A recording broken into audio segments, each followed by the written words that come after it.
Welcome to another episode of Sample Size Sense. My name is Eric, of course. This is Sample Size Sense, as I always say, and I thank you so very much for continuing to rock with me.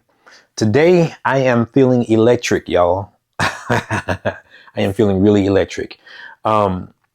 This particular fragrance review will be based on something that I've purchased. I purchased it a while ago, and when I say a while, maybe about a year ago, but I never really. This was one of those blind buys, I'll say, that when I bought the damn thing and I said, I like the bottle. I think it's kind of cool. So I'm just going to go ahead and get it. And it's not even really a sample. It's just like more of a travel size or a travel size of it. And I said, you know what? I'll get it. And I got it and I loved it. And then eventually I just stopped wearing it. And I think the reason why is because, I don't know, maybe it's because I started kind of focusing more on different type of scents and different type of fragrances that I wanted to smell like. And with this particular one, it was great. In fact, I remember doing a podcast with one of my really good friends. Her name is Angie, from the Sincerely Angie podcast. And we talked about fragrances, which I may end up putting that video up. I may put that video somewhere on here on my channel. Because it was a really good conversation that her and I had. And, we're kind of like getting into fragrances and stuff like that. And it was about a year ago, I would say. But one of the things that she asked me, if I could recall, was what's the one of the top fragrances that I'm wearing now. And I told her, and I said, it's called, it's, it's called This Is Not a Blue Bottle 1.1 by Histoires de Parfums. And she said, what is that? And I'm like, well, I went to the scent room. Again, shout out to the scent room. They always hooking me up with some of the, the coolest niche fragrances and stuff. And I went there and I smelled it. And when I first smelled it, I was like, oh, I like this because it smells really electric, right? And I purchased it and I loved it. And then all of a sudden, I just stopped wearing it because, again, I started wearing other things. So, yeah, this one is all about blue. And if you can really, I don't know, it's weird because some people say they can actually smell colors. And when I smelled this one, again, it's called This Is Not a Blue Bottle 1.1 by Histoires de Parfums. When I first smelled it, I smelled like the electric blue. That's the first thing that came to mind was electric blue. And I have no idea what electric blue smells like, but if it had a smell, it would be very similar to this right here. Because the top notes are aldehydes, which, I love aldehydes already, and orange. The base notes are, what's the base notes? I think it's honey and geranium are the base notes. And it just smells so good, y'all. The bottom notes are musk, patchouli, and amber. And it smells good, y'all. When I first hit it, it immediately made me think of something.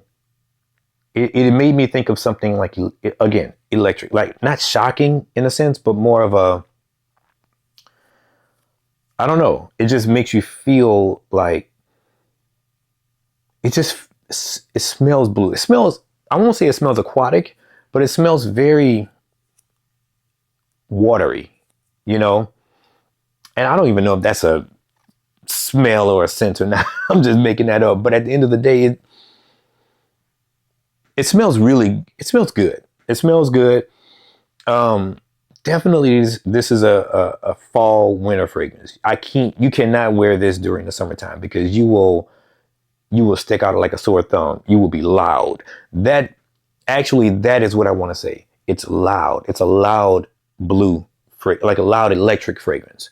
And oftentimes when people say blue fragrances or whatever, they mean more like aquatic and stuff like that. But it's not aquatic because, oftentimes aquatic scents have like that sea smell. It's more watery though. Like, I don't know. It smells good.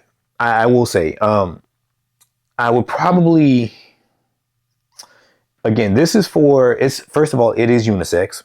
I will say that much. And so anyone can wear this. In fact, my wife actually has worn this a couple of times before, and it smells insane on her, right? It smells absolutely insane on her. And maybe that's kind of, you know, the vibe with it as well, because it's not necessarily masculine leaning or feminine leaning, but it just depends on who actually has it on at the time.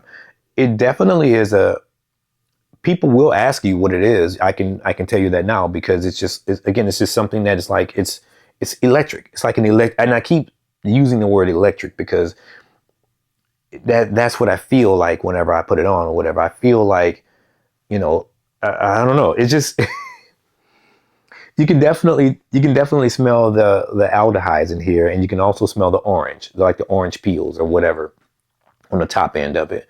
I don't really get a lot of the honey though, which, you know, I'm not that fond. I like honey, but I'm not that fond of honey like talking about. Geranium, you can definitely get the sense of that as well.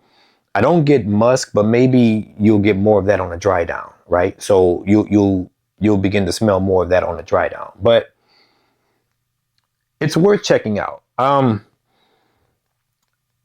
Yeah, I would probably give this about a 6 out of 10.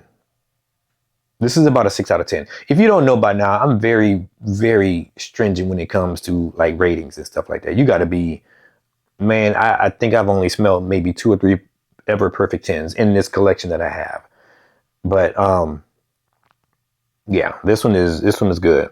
It's good. It's about a 6.5 out of 10, because it does last long. It's probably about a good 6 hours, 6 to 8 hours. You can get a really good way with this one, but check it out. Check it out, y'all. You can go on to the Scent Room's website, thescentroom.com. And I want to say this is one of the ones that they actually have that you can get a sample of as well on the Scent Room. If you're in the DFW area, you can definitely check them out, see if they have samples available there. But these small bottles are actually really inexpensive. I want to say I paid like maybe 25 for this. I can't remember, but I think it maybe about $25 or $30 for this. And it's a lot.